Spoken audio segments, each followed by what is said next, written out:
संत कबीर दास जी कौन थे और उन्होंने हमारे लिए क्या किया। इंडिया में वैसे तो बहुत सारे लेजेंड हुए हैं जिनके बारे में हमें ज़्यादा कुछ पता नहीं है और शायद हमें ज़्यादा कुछ मिलेगा भी नहीं। उन्हीं में से एक थे संत कबीर दास जी और इन लेजेंड्स की इंस्पिरेशन आज भी हमारे काम आती है और हमें कुछ ना कुछ लेसन्स दे के जाती है। एक चीज़ है जो मुझे बहुत अच्छे से पता है कबीर दास जी के बारे में कि वो 15th सेंचुरी के बहुत बड़े इन्फ्लुएंसर थे, एक इंडियन मिस्टिक पोएट थे, संत थे जो अपने म्यूज़िक से, अपनी पोइट्री से सबको अपना बना लेते थे। और यही रीज़न था कि उन्होंने हिंदुइज़्म, मुस्लिम्स और सिखिज़्म को सबसे ज़्यादा प्रभावित किया। There are so many legends in India जिनके बारे में ज़्यादा डिटेल्स उनकी फैमिली को लेके, उनकी लाइफ को लेके हमारे पास नहीं होंगे और शायद हमें मिलेंगी भी नहीं। Same in the case of Kabir Das ji. According to one version, Kabir Das ji was born to an unwed mother in Varanasi by a seedless conception and delivered through the palm of her hand, who then abandoned him in a basket floating in a pond.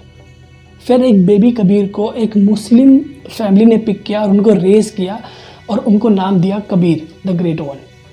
In today's schools and colleges Kabir Das ji के बारे में कोई बात ही नहीं करता है। This is so sad and that is the reason I am making this video to remember कि ये लेजेंड हमें आज भी प्राउड फील कराते हैं, हमें इंस्पायर करते हैं, हमें मोटिवेट करते हैं। ऐसा कहा जाता है कि कबीर दास जी अपनी सराउंडिंग से ही अपने पोइट्री बना लेते थे, अपने दोहे रेडी कर लेते थे। I mean wow.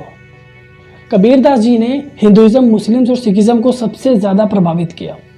बट एक सच बात बताऊं, जब वो अपने पीक पीरियड पे थे तो सबसे ज़्यादा थ्रेटन उनको हिंदुइज्म और मुस्लिम्स के लोग ही करते थे। रीज़न बीइंग कि कबीर दास जी ने अपनी पूरी लाइफ में कभी भी अनएथिकल प्रैक्टिस को सपोर्ट नहीं किया, लेकिन उनके जाने के बाद सबसे ज़्यादा इंस्पायर भी हिंदुइज्म, मुस्लिम्स और सिखिज्म के लोग ही हुए हैं।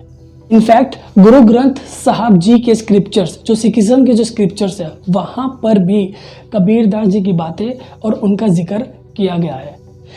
इवन टुडे कबीर के दोहे is relevant for our society, for our spiritual context.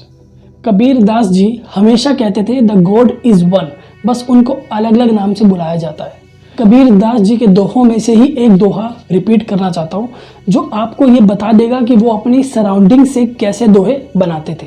चिंता ऐसी डाकनी काट कलेजा खाए, वैद बेचारा क्या करे कहाँ तक दवा लगाए।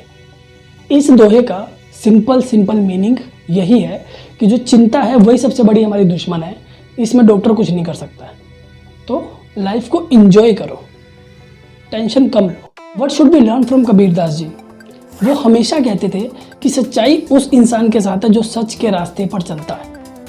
कभी भी अपनी ज़िंदगी में अनएथिकल और मीनिंगलेस चीज़ों को सपोर्ट नहीं करना चाहिए। सच के रास्ते पर चलते रहो, मेहनत करते रहो, फल ज़रूर मिलेगा।